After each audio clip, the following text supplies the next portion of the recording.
kadib xilli shalay magaalada Garowe ee xarunta Puntland ay soo gaareen wafdi oo hogaaminaya wasiir ku-xigeenka qorsheynta iyo iskaashiga caalamiga ah ee dowladda federaalka Soomaaliya Cabdullaahi Sheekh Cali Qaloocow ayaa maanta waxay kulan kula qaateen hoolka shirarka wasaaradda qorsheynta magaalada Garowe mas'uuliyiinta wasaaradda qorsheynta Puntland iyo xubno matalaya qaybo ka mid ah wasaaradaha dowlad goboleedka Puntland wasiir ku-xigeenka qorsheynta iyo iskaashiga caalamiga ee dowladda federaalka Soomaaliya Cabdullaahi Sheekh Cali Qaloocow ayaa markii uu soo dhamaaday shirkaasi waxa uu warfidiyeenka uga warbixiyay sababta ka dambeysay qabashada shirkan looga hadlayay qorshaha qaran ee maamulidda deeqaha laga helo dalka dibadiisa iyo waxyaabaha ka soo baxay magaalada Garowe ayaanu nimid Puntland magaalo madaxdeeda shalay ujeedaduna waxay ahayd in aynu dowlad goboleedka ama dowladda Puntland aan iraahdo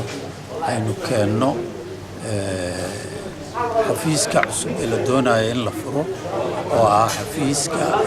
ogolaashaha ama sixinta mashaariicda suuqa dhaqaalaha Yurub runtii waxay ahayd fursad weyn in agaasimayaashii guud ay wasaaradaha dhammaan say u badan yihiin ay yimaadeen waxaanaan aad uga mahadinaynaa wasaaradda qorsheynta dowladda Puntland oo shirkaas qurux badan noogu abaabushay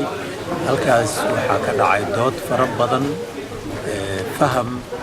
in la fahmo xafiiskan wuxuu yahay intaba runtiina waxay ahayd arrin aan anagu wasaarad ahaan federaalka aynu doonayno in aynu isku xirno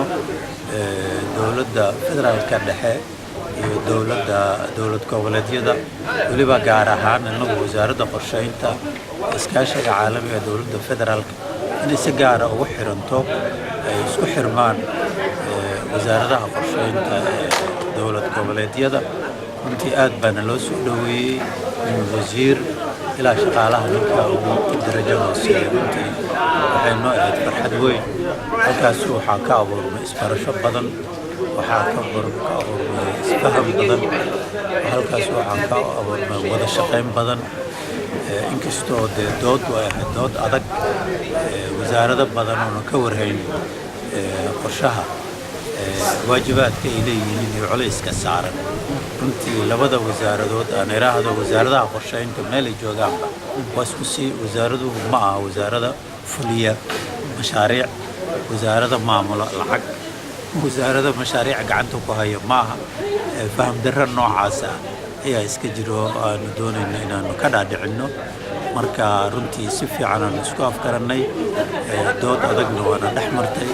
fahmigu waa dhacay